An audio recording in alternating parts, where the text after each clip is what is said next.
कभी सोचा है कि एक गरीब के आंसू जब जमीन पर गिरते हैं तो आसमान क्यों काम जाता है? कभी सोचा है कि एक माँ की बद्दुआ जब उठती है तो किसके तख्त हिलते हैं? ये कहानी एक उबले हुए अंडों वाले लड़के की नहीं है।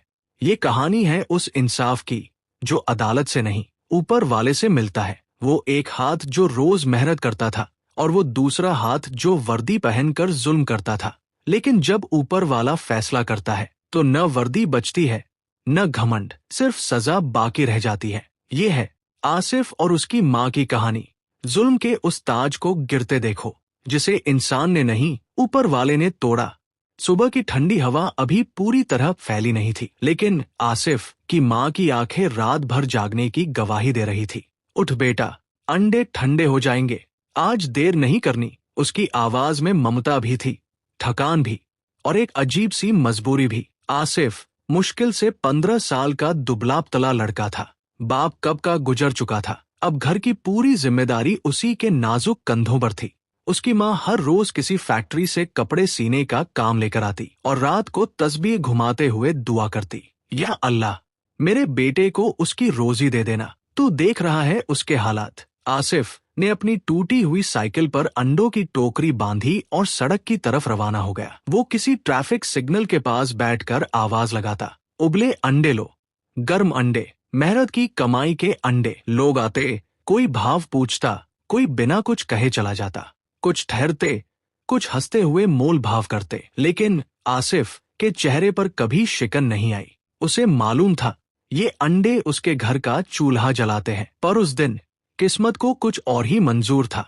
वर्दी का रौब और जुल्म का पहला कदम। दोपहर के वक्त तेज धूप में पसीना बहता जा रहा था। आसिफ अपनी रोटी खा ही रहा था कि एक लाल रंग की पुलिस जीप उसकी तरफ तेजी से आई और रुक गई। दरवाजा खुला और बाहर निकली एक कड़क आवाज वाली महिला अफसर। आंखों में गुस्सा, माथे पर गुरूर और मूंछों से ज्यादा तीखी निगाहें।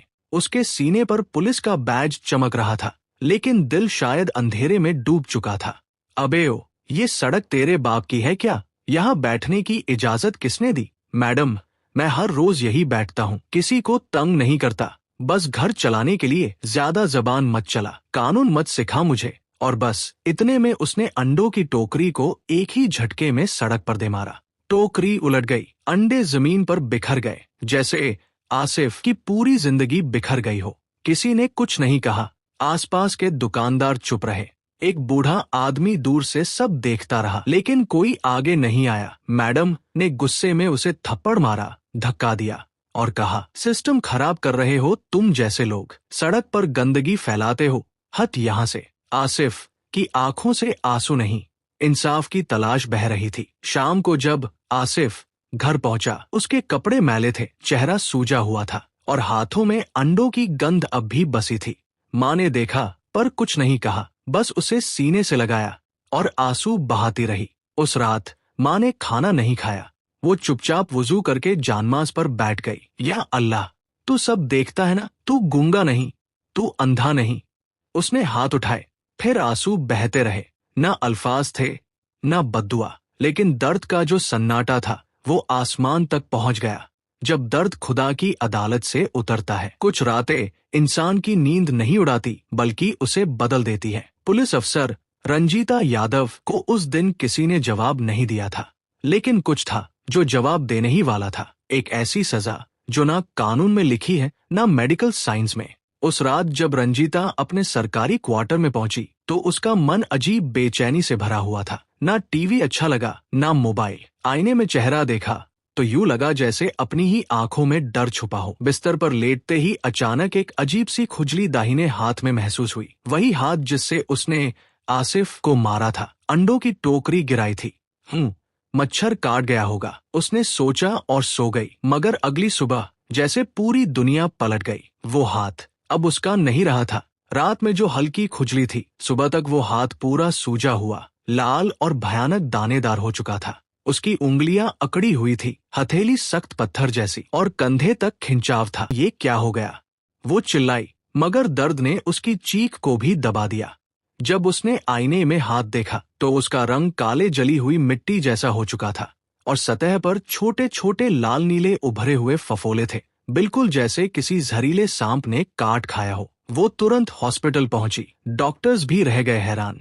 इमरजेंसी में दाखिल होते ही डॉक्टरों की टीम जुट गई। एक बोला, ये कोई सामान्य एलर्जी नहीं, ये कुछ अलग है, स्किन के अंदर से टिश्यू डेड हो रहे हैं। दूसरा बोला, शायद गैंग्रीन है, लेकिन इतना तेज कैसे फैला? जब एमआरआई और टेस्ट हुए तो रिपोर्ट में आया tissue necrosis with unusual nerve corrosion. Doctor हैरान थे क्योंकि बीमारी दाहिने हाथ तक सीमित थी।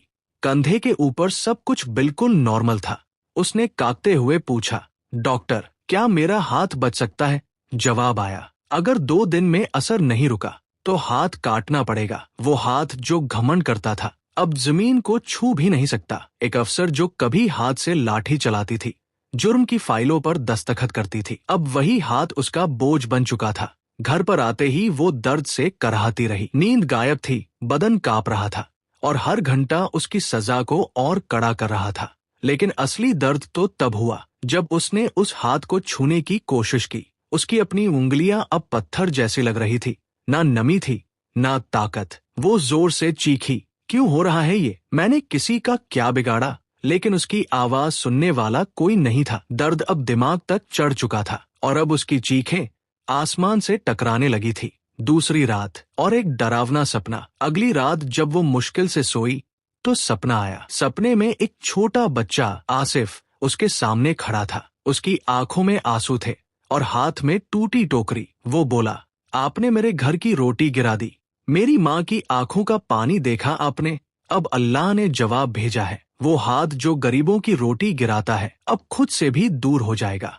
वो चीख कर उठी, पसीने में तरबतर, और हाथ का दर्द अब बर्दाश्त से बाहर था। न्याय की गूंज मोहल्ले में फैल गई। तीसरे दिन जब अफसर की हालत और बिगड़ी तो मोहल्ले में अफवाह फैल गई, वो पुलिस अफसर है ना, उसका हाथ सड़ रहा है, किसी ने शाप दिया होगा। कुछ लोग बोले, गरीब की बद्दुआ लगी है। कुछ ने कहा, कुदरत का इंसाफ है। और उधर आसिफ, वो अब भी हर सुबह उसी जगह बैठता था, बिना शिकायत, बिना डर। दर्द जब हद से बढ़ जाता है तो इंसान का घमंड खुद ब खुद चूर हो जाता है। पुलिस अफसर जो कल तक अपनी वर्दी के रौब पर फख्र करती थी, अब बिस्तर पर पड़ी अपने सूजे हुए सड़े हुए हाथ को देख रही थी और सोच रही थी, क्या मैं वाकई जालिम हूँ या बस मेरी नीयत नहीं समझी गई? मगर दर्द के बीच कोई बहाना नहीं चलता। जुल्म चाहे गलती से हो या जानबूझकर, उसका हिसाब ऊपर की अदालत में होता है। हाथ की हालत बद से बदतर और मन की बेचैनी का तूफान। दवाइयाँ फेल हो चुकी थी, इंजेक्शन भी अब बेअसर लग रहे थे। डॉक्टरों ने 2 टूक कह दिया, मैम, अगर 24 घंटे में इन्फेक्शन ना रुका तो पूरा हाथ काटना पड़ेगा। रंजीता की आंखों में पहली बार डर नहीं, पछतावा था। उसने कांपते हुए अपनी माँ को कॉल किया, माँ, मैं बहुत थक गई हूँ, लगता है मैंने किसी को बहुत तकलीफ दी है। माँ ने सिर्फ इतना कहा, जिसे तूने तकलीफ दी है उसी से माफी मांग, शायद वो ही तेरा इलाज हो। और अब शुरू होती है आसिफ की तलाश।